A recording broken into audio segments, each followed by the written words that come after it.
Okay, alright. Katit tayo sa kaganapan ng Kimpaw sa ngayon, guys. Ito po, guys, isang update natin ay tungkol sa gaano kabait sina Pao Magalino at saka si Kim Chiu sa mga fans nila. Tumutulong nga ba ang Kimpaw tuwing may sakuna dito sa Pilipinas? Ano-ano ang mga napatunayan ng Kimpaw sa industriya? At may mga iba pa tayong topic, guys, na tungkol sa si Kim Chiu ba? Anak, nagluluto o pinagluto mo nga ba si Paulo? O si Paulo ang nagluluto o pinagluto niya si Kim Chiu? Ito, guys, bakit ang pinakuling topic natin for the day, guys, is bakit may tampo ang mga ibang artista sa Kimpaw? Okay, alright. Itong pasahan natin, guys. Sina Kim Chiu at saka si Paolo Avellino ay kilalang napakabait, mapagkumaba at malapit sa kanilang mga tagahanga na madalas nilang pinapasalamatan sa kanilang mga proyekto at fan gathering. Bukod sa kanilang pagiging approachable, guys, aktibo rin sila, tumutulong tuwing may mga sakuna sa Pilipinas. Naging patunay ito ng kanilang mga pagbibigay ng mga milyong-milyong donasyon para sa mga nabiktima ng bagyo at ang personal nilang pagmamahagi ng mga relief goods at construction materials sa mga naapektahan ng lindol sa Cebu. Narito ang mga napatunayan na ng kambalang Kimpaw sa industriya. Ito, guys, mga parangal sa loob at labas ng bansa. Kilala silang bilang Most Popular Love Team of the Year, Best Actor at Best Actress, guys, para sa seryeng Linlang, at pinaramanan din sa California State Assembly. Nanalo din si Kim Chiu ng Outstanding Asian Star sa Seoul International Drama Award. Ang lahat ng nabanggit na parangal ay pagkilala ay lihitin mong napatunayan na at opisyal ng nakamit ng tambalang Kimpaw sa industriya. Ipinapakita nito na hindi lamang sila sikat sa Pilipinas, kundi may malaking impluwensya rin sa iba't ibang bansa. Narito ang karagdagang detalye sa mga nakamit nilang tagumpay. Detalye ng mga parangal sa California State Assembly. Noong April 2025, guys, ay personal na tinanggap ni na Kim Chiu at saka si Paolo Avellino ang Certificate of Recognition mula kay Assembly Member Mike Gibson sa Los Angeles, California. Kilala sila para sa kanilang invaluable contribution to the world of cinema and highlighting Asian artistic excellence international. Kasabay ng North American release ng kanilang pelikula. South International Drama Award noong 2024. Opisyal ng napanalunan ni Kim Chiu ang prestigyosong Outstanding Asian Star Award para sa kanyang natatanging pagganap bilang Juliana sa seryeng Linlang. Sa kaparehong kategory, pumangalawa naman si Paolo Avellino sa Global Voting Best Actor at Best Actress sa Linlang, guys. Bukod sa pagkilala sa ibang bansa, guys, ay umani sila ng sunod-sunod na tropeyo bilang pinakamahusay na aktor at actress sa iba't ibang bansa. Local awarding giving bodies kabilang ang VP Choice Award at Content Asia Viewers Choice Award. Most Popular Love Team. Kinilala rin sila bilang Most Popular Love Team of the Year sa GMMSF Box Office Entertainment Award at Gawad Damal Filipino Award dahil sa lakas ng kanilang tambalan sa telebisyon at sa takilya. Iyan po guys, at ang sunod naman natin topic guys ay ang matagumpay na proyekto. Matapos ang tagumpay ng Linlang guys ay pinatunayan nila ang kanilang lakas sa takilya sa pamamagitan ng pelikulang My Love Will Make You Disappear na kumita ng mahigit 100 billion at nagbida rin sa mga Philippine adaptation ng What's Wrong with Secretary Kim. Ang lahat ng iyan guys na nabanggit ay ganap na at opisyal na patunayan sa takilya at telebisyon. Ang mga proyektong ito ang dahilan na patibay sa katunayan ng Kim Pao bilang isa sa mga pinakamalakas na tandem sa bansa. Narito ang mga opisyal na record at detalye sa tagumpay ng kanilang mga proyekto. Record sa takilya ng My Love Will Make You Disappear noong 2025. 173 million worldwide gross. Nalampasan pa ng pelikulang unang inasam ayon sa ABS-CBN Corporate News. Bumabot sa 173 milyon ang kabuuang kinikita ng pelikula sa buong mundo. Mabilis na pagsiklab, umita ito ng 100 milyon sa loob lamang ng 5 hanggang 6 na araw matapos itong ipalabas noong March 26, 2025.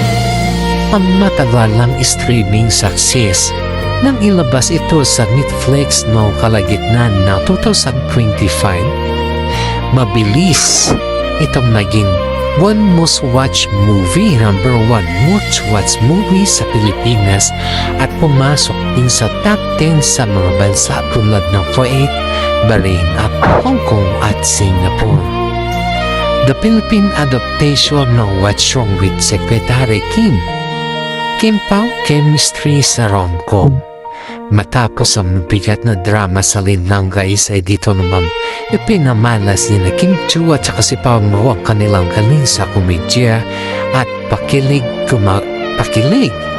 Gumanap si Paolo bilang mga mapagtaas na si BMC Brandon Manasala Castillo habang si Kim naman ang kanyang mahusay na kalihim na si Secretary Kimberly Liwanag. Nangungunang streaming record. Ang seryeng ito ay naging isa sa mga pinanonood na palabas ng streaming platform na youth na nagpatunay na ayaw nilang magdala ng kwento kahit sa labas ng tradisyonal na teleserye. Pangdaigdig ang tagumpay guys. Ito na, dinabangan na lahat. Matagumpay nilang dinala ang kanilang mga Love Kim Pao concert sa iba't ibang bansa tulad ng United States of Canada at Australia. The Love Kim Pao World Tour 2026 ay ang kauna-unahang pagkataon na sila mismo ang mag-headline ng isang international show ng silang dalawa lamang. Ito ay binuo sa pakikipagturuan ng Filipino Channel o TFC at Star Magic. Narito ang mga opisyal na detalye ng kanilang matagumpay na pandaigdigang paglalakbay. Mga destinasyon sa North America, United States at Canada. Matagumpay nilang hinarap ang kaba at pressure upang magdala ng musika, kwentuhan at matinding kilig sa mga Pilipino sa ibang bansa noong April at May 2026 sa mga sumusunod na venue guys. Yung sa Redwood City, California guys, alam naman natin dito sa Anaheim, California, Edmonton, California at mga sumusunod pa guys. Ang mga susunod na yugto sa Australia. Matapos ang kanilang matagumpay na solo tour sa US at Canada guys ay opisyal ng inanunsyo ngayong Hunyo 2026 na dadalhin naman ang tambanang Kim Pao sa Australia para sa gaganapin na ASAP in Australia. Patunay ito na hindi tumitigil ang demand sa kanilang chemistry sa iba't ibang sulok ng mundo. Heto guys, eto na. Tanay ang mga tanong ng mga netizen sa atin sa kahapon nating vlog guys kung pinagluluto nga ba ni Paolo Avellino si Kim Chiu o si Kim Chiu ang pinagluluto ni Paolo Avellino. May tampuhan nga ba ang mga artista sa Kim Pao? Ito na guys. Si Paolo Avellino ang madalas na nagluluto para kay Kim Chiu dahil kilala ang aktor sa kanyang hilig at galing sa pagluluto ng iba't ibang putahe. Sa mga totoong kaganapan guys, naman sa industriya ay walang kumpirmasyong balita na may kapwa artista na nagtatampo sa Kim Pao. Sa kapanayan guys ay mahal at suportado sila ng kanilang mga kasamahan sa showbiz. Marito ang mga detalye sa likod ng mga isyong ito. Ito na guys yung inaasahan na natin. Ito guys. Sino ang nagluluto para sa isa't isa? Ayan na guys, sino ang nagluluto para sa isa't isa? Paolo bilang chef sa mga nakaraang panayam sa likod ng kamera gaya ng mga kulitan nila sa set ng Linlang at What's Wrong Secretary Kim Gaze ay binunyag na si Paolo ang mahilig maghanda ng pagkain. Madalas nang dinadala o inadalahan o pinagluluto si Kim ng mga paborito ritong pagkain upang masigurong hindi ito nagpapagutom sa trabaho. Ang hilig ni Paolo sa pagluluto para kay Kim ay isa sa mga pinakatampok na dahilan kung bakit labis na kinikilig ang kanilang mga tagahanga dahil ipinapakita nito ang kanyang pagiging maalaga sa totoong buhay. Narito ang ilang partikular at totoong detalye kung paano pinamanas ni Paolo ang kanyang pagiging chef para kay Kim. Ang kwento sa likod ng pagluto ni Paolo guys, steak at espresso. Ito po sa mga vlog at interviews sa kanila. Madalas mabanggit na isa sa mga paboritong ihanda ni Paolo para kay Kim ay ang mga dekalidad na steak. Bukod sa pagkain, madalas din siyang magtinda ng mga espresso o kape para kay Kim sa set upang manatili itong masigla sa mahabang oras ng taping. Sustansya sa taping. Dahil kilalang workaholic at madalas makalimot kumain si Kim dahil sa pagod ay sinisuguro ni Paolo na may masustansyang pagkain ito. Pagdadala siya ng mga lutong bahay na ulam sa set ang kanilang mga proyekto upang matiyak na maayos ang kalusugan ng kanilang kapareha. On-screen to off-screen cooking. Ang hilig nito ni Paolo ay naggamit din sa kanilang mga eksena sa What's Wrong with Secretary Kim kung saan ay natural ang kanyang mga galaw sa kusina dahil sa kanyang personal na karanasan sa pagluluto. Eto na guys. Si Kim bilang taga-tikim dahil kilalang aba na si Kim sa kanyang sunod-sunod na taping at pag-host sa It's Showtime. Siya naman ay laging masaya, tumatanggap at pumupuri sa mga luto ni Paolo. Ang pagiging taga-tikim ni Kim ay patunay ang kanyang magandang balanse ni Paolo na mahilig mag-alaga sa pamamagitan ng pagkain at si Kim na laging nagpapakita ng labis na apresasyon. Narito ang karagdagang detalye sa dinamiko ni bilang ito. Ang reaksyon at suporta ni Kim. Laging may hyper na presasyon. Kilala si Kim sa kanyang masigla at positibong enerhiya. Tuwing pinaluluto siya ni Paolo, hindi lang ito basta-bastang kinakain, kundi tudupuri siya sa sala nito na ayon sa mga malapit na kaibigan ay lalong napapagana kay Paolo na magluto pa.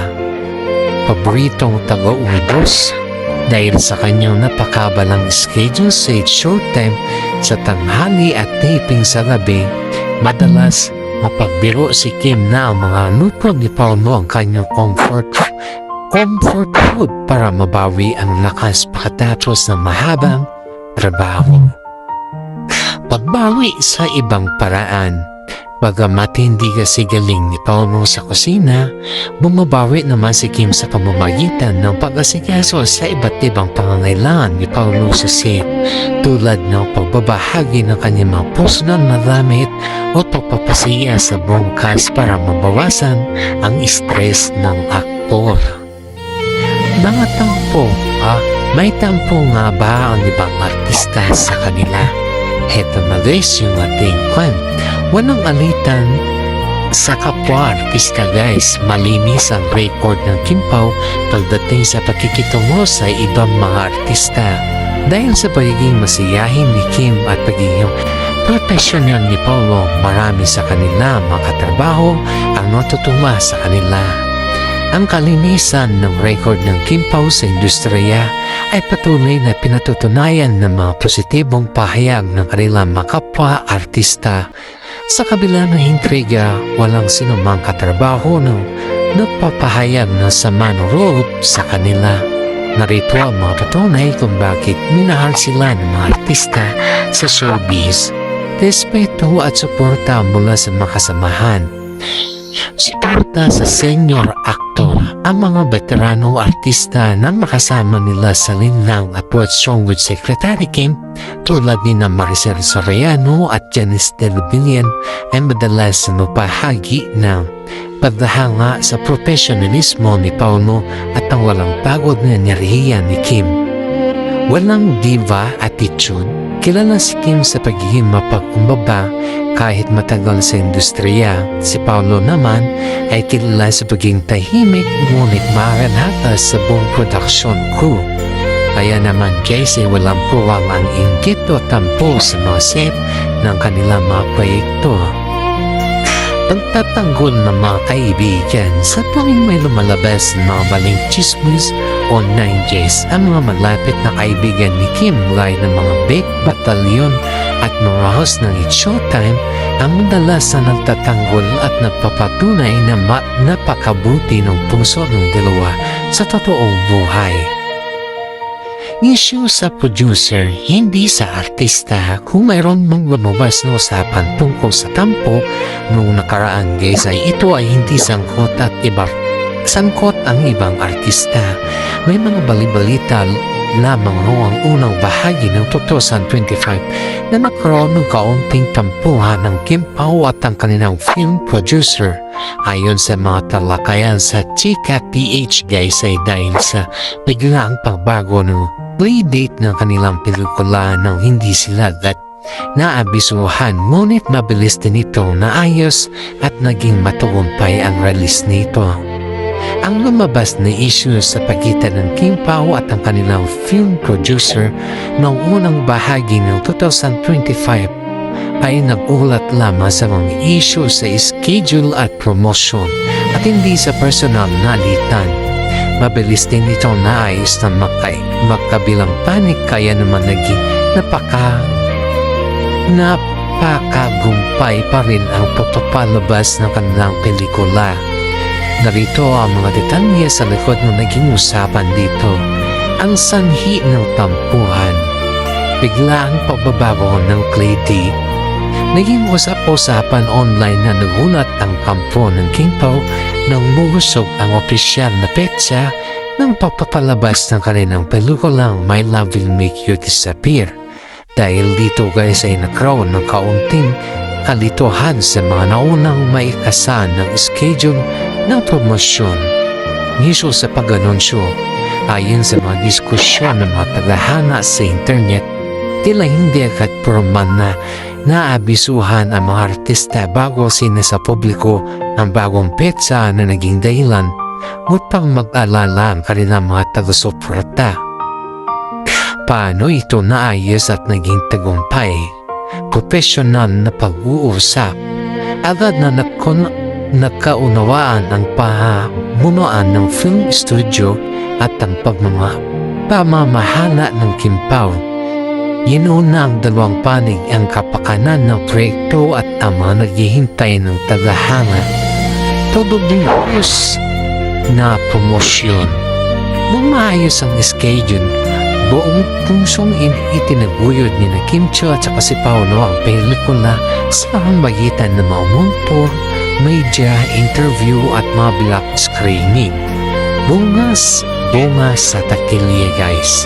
Ang pansamantalang tala ay hindi naging hadlang dahil kumita pa rin ang mga pelikula na mahigit na 1,173 milyon sa buong mundo at naging isa sa mga pinakapinanood na pelikula sa Netflix ngayong taon. At bago nating tapusin yung ating updates about sa Kim Powers, is-shout out muna tayo sa mga senior citizen dyan guys na palaging nanonood sa ating YouTube channel. Maraming salamat guys at always think positive po kasi alam ko po na ang pagiging positibo ay nagbibigay gan para sa ating lahat. For more updates about sa Kim Pao Ganap or Kim Pao Tambalan guys is please follow us.